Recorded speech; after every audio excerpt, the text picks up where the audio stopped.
At this time, it's a pleasure to introduce our guest speaker. Air service is, of course, something that affects all of us, whether it's business travel, whether it's our leisure travel, air cargo service, and so forth. And we could not be more delighted to have Jim Smith with us today.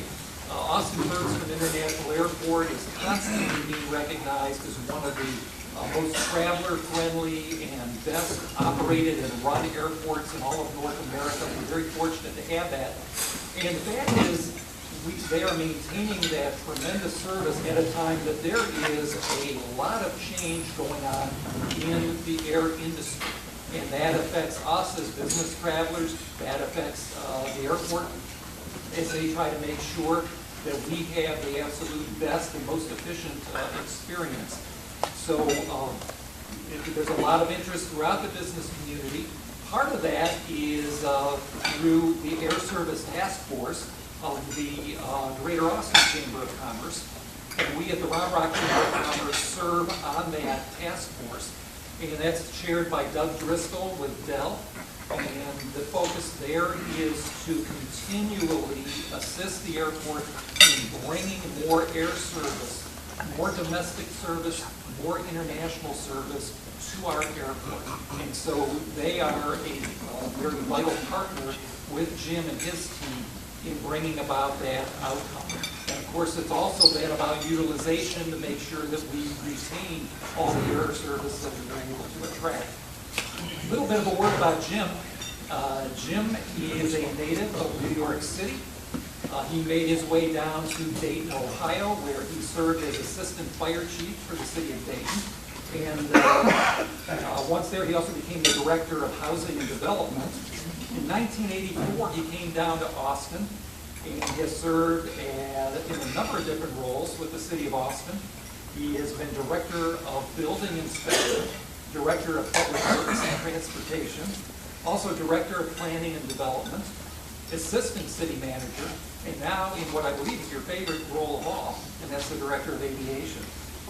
He has a bachelor's degree from the City University of New York and a master's in public administration from the University of Dayton. Jim and his team do just a super job there at the airport.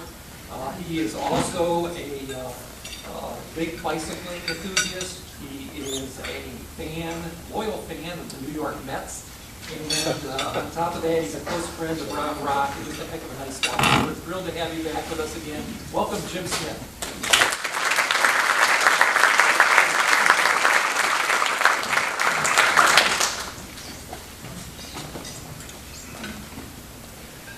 Thank you, and I really appreciate the opportunity to visit with you all today and hopefully give you some information that you can find helpful. And also, more importantly, what I'd really do is like to answer your questions. So I'm trying to keep my comments as brief as possible, but I would really appreciate trying to give you some answers to what you're concerned with. I'd like to go over a couple of things about the impact of the airport to the community, changes that are going on in the industry today that affect economic development, and touch on one or two other things, and then open up the questions. First thing I wanted to start off with is TxDOT recently, within the last 6 months, completed an economic impact study of what is the impact of airports in Texas on the local economy. And they have the numbers for Texas as a whole, but then they broke it down by each commercial airport. So for Austin Bergstrom specifically, there's 41,000 jobs that either directly or indirectly get created as a result of airport activity. That adds up to a $1.2 billion payroll and a $2.5 billion economic activity. So clearly it is an extremely valuable asset. At the same time TxDOT was doing this, the Airports Council International was doing one on a national basis. And on a national basis, if you add up the jobs created by the airports, commercial airports of the U.S., they're the single largest employer in the U.S. with the exception of Walmart. So airports generally, they're a big impact on the community. They help drive the ability to attract new resources to the community. Touch on money for a second, because obviously everything boils down to money sooner or later. And how do we pay for the airport? There are no tax dollars that go into supporting the airport. So there's no general fund dollars, no property tax, no sales tax comes to the airport. It's an enterprise fund. And that means you have to run it as a business. You have to generate revenue streams which are sufficient to cover your operating costs, your debt service, and your capital expenses to expand the airport. So to give you some idea of where we get our money from, the first one is revenue from the airlines. We collect that in terms of rent, for them to rent the gate, ticket counter space, parking spaces, things like that. We pay rent for that. They also pay landing fee every time they land a plane at the airport. And generally, the money we collect from the airlines amounts to about 40% of our operating budget. Now, every airport, while they're collecting revenue from the airlines, tries to minimize that number because you want to keep your cost per enplanement to the airlines as low as possible so you become competitive to land additional air service. If you let your cost structure get too high, then the airline looks at your community as too expensive to fly in and out of. They can't make enough money. So we're in a constant battle to hold down our costs to make sure that our CPE, or cost per plane passenger to the airline, is within market so that we don't lose our competitiveness. And to give you a sense of what that is, right now, Austin's is about 850, which is mid-range. There are some airports that are down at 6. There's also some airports that are at 22. So 850 is a reasonable target right now. The other way we make revenue, and for operating funds, is about 60%, is non-airline revenue. Those are all the other sources of revenue we can dream up to basically close the gap in the bills. The biggest one by far is parking revenue. We get about $30 million a year in parking revenue. That is the number one driver of whether or not the airport is successful financially each year, is what's going on with parking revenue. Rental cars is second, that's about $10 million. Food, beverage, retail comes in third at about $4.5–5 million. And everything after that is relatively small. Those are the big ones. And so every airport needs those to keep the flow. And then finally, we have some level of grants from the federal government for capital improvements. And then the passenger facility charge, which is a $4.50 charge that you see every time you buy an airline ticket. That comes back to the airport. It's collected through the ticket by the airline, but rebated back to the airport to be used in capital improvements.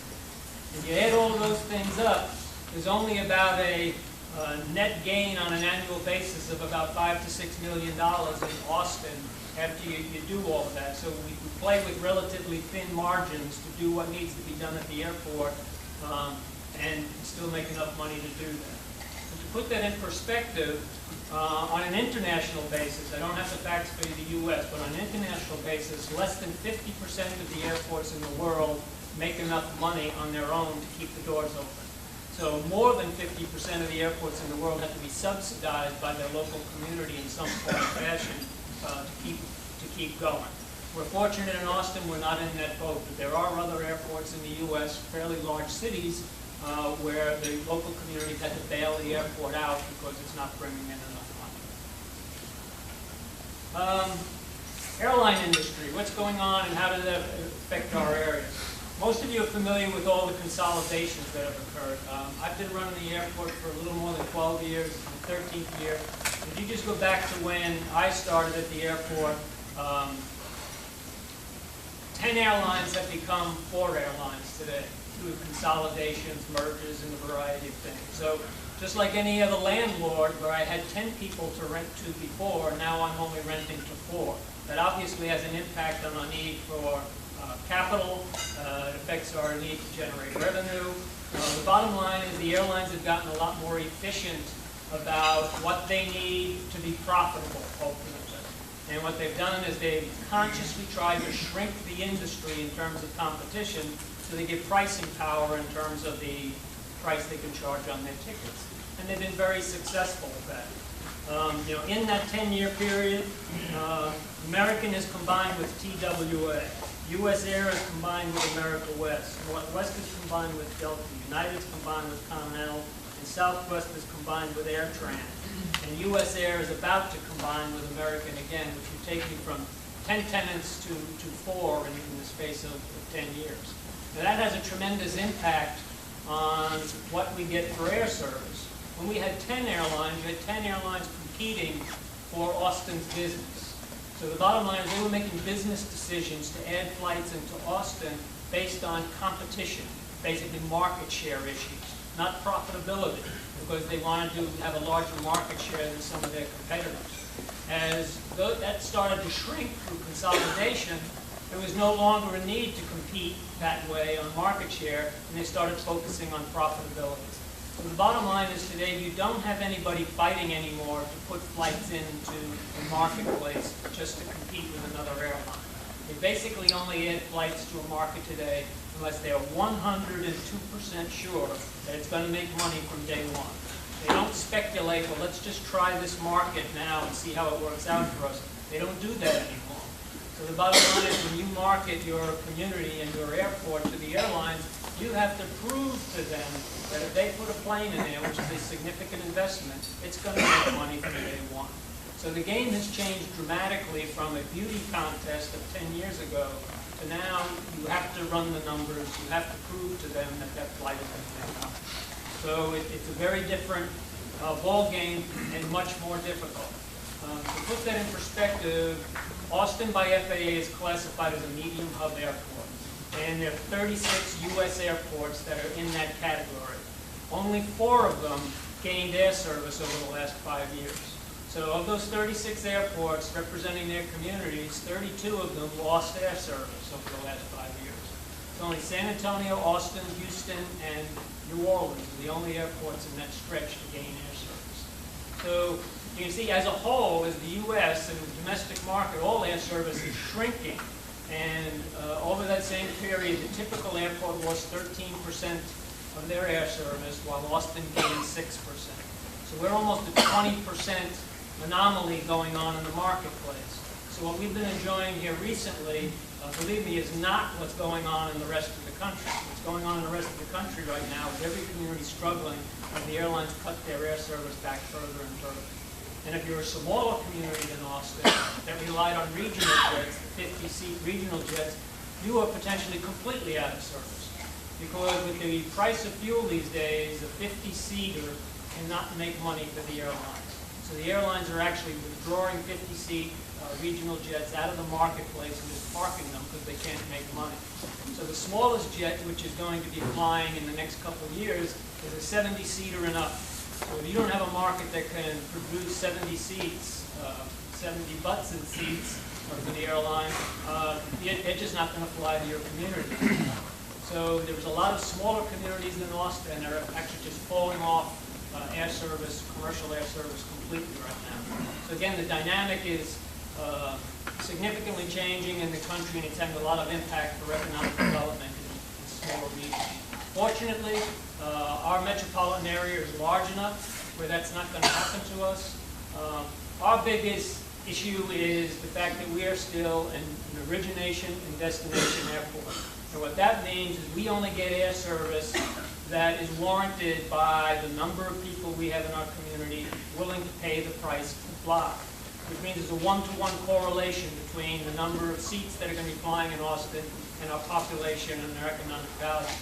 Now that's different than a hub airport, a DFW or a Houston. They'll get air service which is significantly more than they are warranted by their community size because they get people transferring planes from all over the place.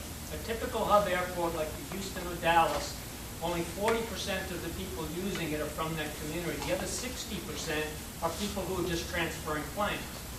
So the conscious decision by an airline, and that's who makes these decisions, to make your community a hub significantly expands the amount of air service you have access to. But the bad news on that front is the number of hubs in the United States is shrinking, not increasing.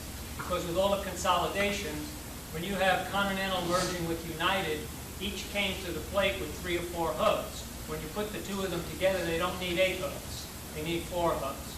So you had a lot of communities who were hubs under that arrangement who are no longer hubs. So those of you who are familiar with what's gone on in Pittsburgh, Memphis, Cincinnati, St. Louis, those were cities that were hubs at one time, basically enjoying 60% more air service than they deserve by the size of their community, and have lost all of that. So now they're stuck with an airport which is significantly larger than they need for the amount of air service they generate. Today we generate as much air service as St. Louis. We generate more than Cincinnati, more than Pittsburgh, more than Memphis, more than a lot of cities who were hubs at one time. But the bottom line is it's too late for Austin to become a hub in the current environment. Things may change in another 5 to 10 years, but right now, the likelihood of us becoming a hub is nil. So we have to rely on what we generate locally in the local economy to attract more air service to our community. Now that plays against us also in the international game, because the way the airlines make money is they make it on international traffic. So the whole purpose of hubs is to aggregate a bunch of flights from all over the country to a hub where they can fly internationally to a lot of destinations around the world. So the big are getting bigger, and so those hubs are getting stronger because for the airlines to be profitable, they need very strong hubs that do that. So it's getting very difficult to convince an airline like British Airways, for instance, why they should fly nonstop between London and Austin. Because British Air says, well, if I do that, I'm going to have to take a flight out of Dallas. And I know in Dallas, I not only get the Dallas traffic, but I get all of the hub traffic that's coming into Dallas as well. So I know I can make money on that route. What makes you think I can make money by flying that jet into Austin? So your marketing to try and get an international nonstop is significantly more difficult for an O&D airport like Austin than it would be for a Dallas or Houston that is a major hub. So you're fighting an uphill battle to deal with that. Not that it is impossible, it's just more difficult. So what the airlines look for from communities, just like all other economic development, they look for incentives on an international basis. So if you're talking to Delta, Delta wants a revenue guarantee. Pittsburgh got a flight installed between Pittsburgh and Paris, but they had to guarantee that Delta would make money. So the community got together and put up $10 million, $5 million for 2 years in a row to guarantee Delta that they would make money on that flight. That's the only reason they got the flight installed between Pittsburgh and Paris. Portland did the same thing going to Asia. We are working with BA as one of our international destinations right now to try and convince them, because the numbers in our metropolitan area show that we generate enough traffic to London to make a profitable flight. But that would require about 70% of the people who do fly to London to get on this nonstop flight. So the bottom line is we're marginally profitable right now with the numbers we can prove to BA that this flight can make money. But there's still a lot of decisions that they have to make before they're going to put it in here. They have to consider what happens to Dallas as a result of that. And it's also an equipment issue, because we cannot fill a 747 to London. We can't put 450 people on a plane. We can't put 250 people on a plane. So those of you familiar with new jet aircraft, Boeing 787, the new Dreamliner, that's been in production for a while and just started deliveries about a year ago. That is the perfect plane for markets the size of Austin. It seats about 250 to 270 people, long-range aircraft, very fuel efficient, perfect international flight. The trouble with BA has told us, however, is that that plane is first going to go to their routes in Asia, because right now Asia is infinitely more profitable to them than flying to the United States. So after they satisfy all their Asian markets, they'll take a hard look at U.S. markets. So you're competing globally for this air service. This isn't just we're competing with San Antonio. You're competing with everybody in the U.S. and you're competing with everybody around the world in terms of where this tin is going to take off and land from. And the decision-making becomes more and more consolidated every year. It's not just the airlines that are consolidating, but they all belong to only 3 alliances. So almost every airline in the world today belongs to one of the 3 alliances. So, my guess is within 5 years you're going to have 3 planning staffs and 3 executives making all air service decisions in the entire world. People who run those alliances are going to be in complete control of where all flights go and when they go, with the exception of the true independents. Right now Southwest would be listed as an independent. JetBlue is still an independent. But the big players, they're all going to be lined up in one of 3 alliances. So again, it's going to be very difficult for local communities to make your case to these airlines to bring service in. That all being said, Austin is faring, as I said, extremely well in the current marketplace. And that isn't because of anything dynamic we're doing at the airport. It's just really a reflection of the dynamic nature of our economy in this region. We are generating a lot of jobs. We have a high median income. I was telling somebody earlier is that while San Antonio is about 30–40% larger than Austin, we generate almost 20% more air traffic than they do because we have higher median income in our metro area than San Antonio does in theirs. So we can successfully market ourselves as the predominant airport in Central Texas to the airlines successfully because we have numbers to back that up. They put a flight in here, it generates more traffic than if they put the same flight at San Antonio. So right now we're collecting about 1 million more passengers a year than San Antonio is, and they're a big community than we are. So let me just stop there real quickly. I mean, there's a lot going on. There's a lot of moving parts in terms of how we go after air service and what we have to do. And the bottom line, this really is very similar to what you do for economic development. The whole community has to work together to chase air service, and sometimes it requires some incentives to be put on the table to land something out of the box, to get somebody to think about something a little bit different. You have to write down their risk. These are all business decisions. For one international flight by an airline, it's about a $100 million investment on their part to make that flight work 7 days a week, one flight. So that's a big decision on their part. So they're going to want some assurances. If I'm going to put $100 million investment into your market, I want to be sure I'm going to make money with that. So sometimes the community, if it wants that service, is going to have to step up and come up with some ways to come up with a risk mitigation package to get a positive decision. So those are, again, just some of the things going on, and I'd like to stop there and see what questions everybody has. Yes, sir. Back. The thing that's probably nearest and dearest to everyone here in this room is how quickly, once we get to the airport, can we get on the actual plane. There's an initiative going on up in Dallas at Love Field with the high-def cameras being installed at the airport. And I know the IATA is really fired up about that as far as a program. What do you think about that, and can you expand on that? Well, there are two things at the airport, well, three things really, that we're not in control of at the airport. One is TSA and the decisions they make. The Transportation Security Administration, which controls security screening, it's a federal agency. They tell us how they want to operate at our airport. We provide them the space. So we do not affect their decision making. Now, the TSA at the point is trying a number of strategies around the country in different airports in an experimentation to see what is going to work best long term. And when they find a winner, then they install it in all airports. So some of the things that you're reading about are experiments which are being conducted at various locations.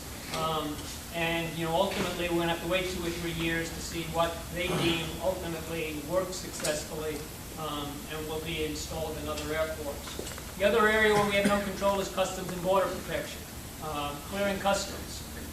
It is extremely difficult for communities to get sufficient Customs and Border Protection agents to process enough passengers if you have regular international flights. So it's a very competitive, you have to involve your congressmen and everybody else like that to compete with Customs and Border Protection agents. And the last one is the airlines. Obviously, the airlines make business decisions. The airport doesn't fly anybody anywhere. The airlines do. So we have 3 major players that we have to work with and consult with to make our airport work successfully. So we're not in control of all of the decisions. We can't make them do certain things. We have to just do what they tell us. So.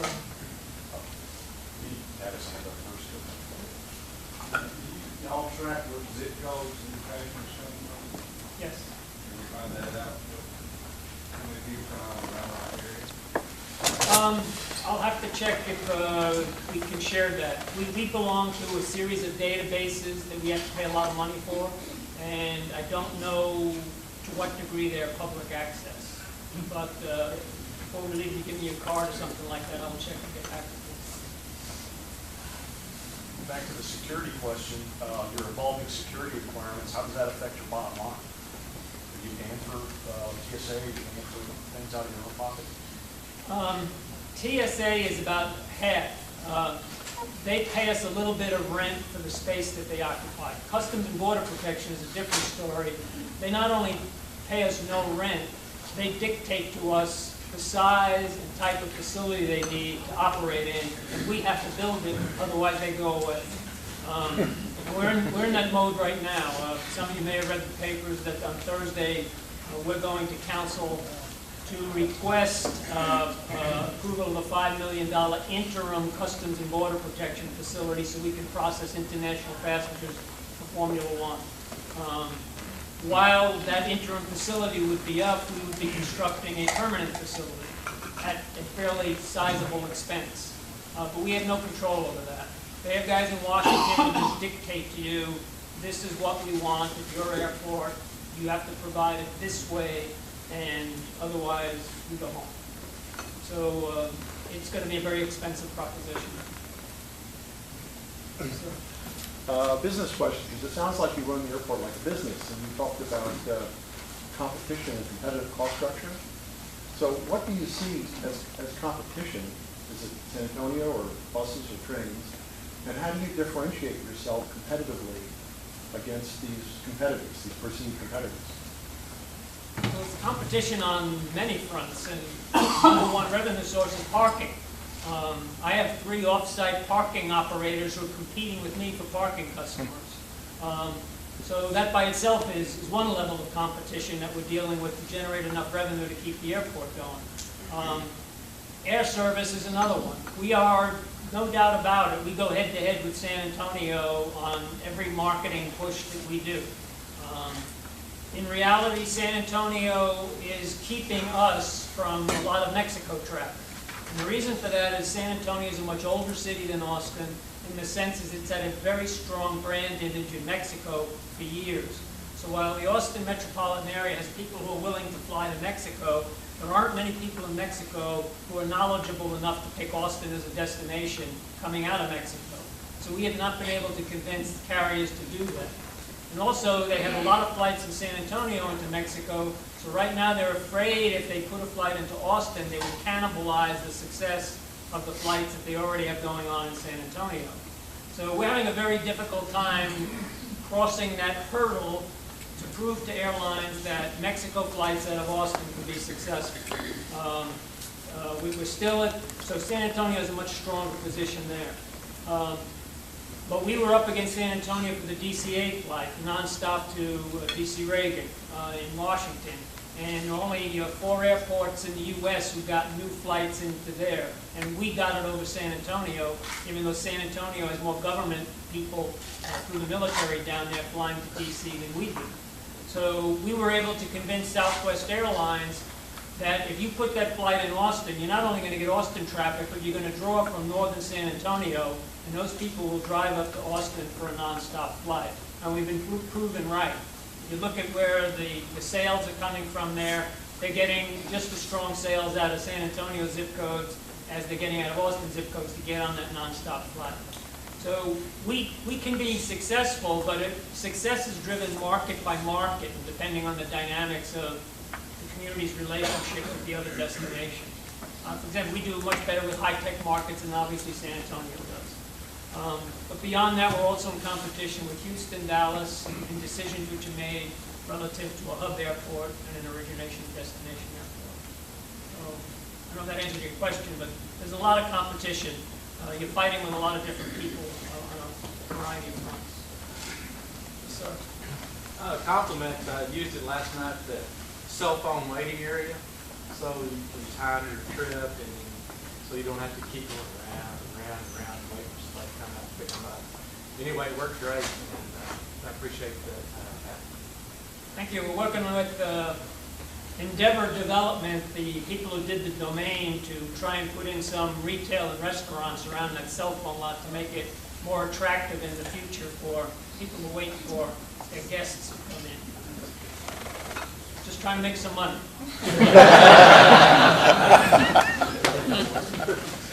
Jim, first congratulations on the direct flight to DC Ronald Reagan National. That's a big pickup. Is there anything you can share about other destinations that domestically or internationally that are on the highly desired list for the airport? Right now, Austin has got 40 nonstops, which is the best we've ever had. We are flying to every one of the major airlines hubs with the exception of one, and that's Miami.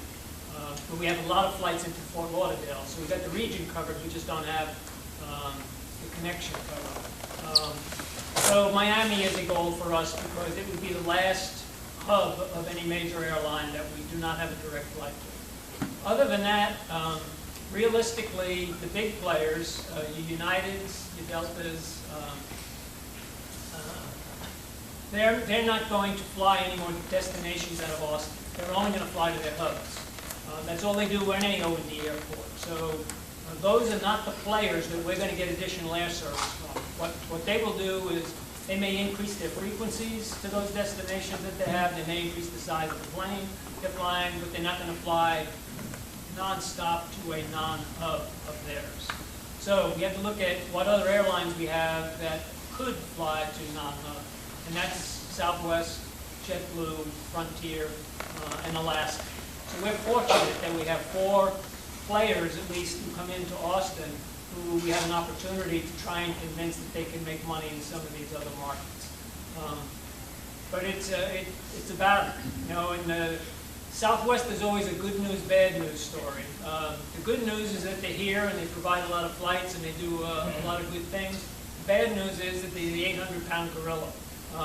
So they're trying to drum JetBlue out of business. You know? So every time JetBlue starts a route, Southwest jumps on it, tries to undercut them and get them out of town so that they can dominate. So there's a lot, those dynamics go on every route, on every flight, and it's so it's difficult to generate enough competition among the airlines for the benefit of the community.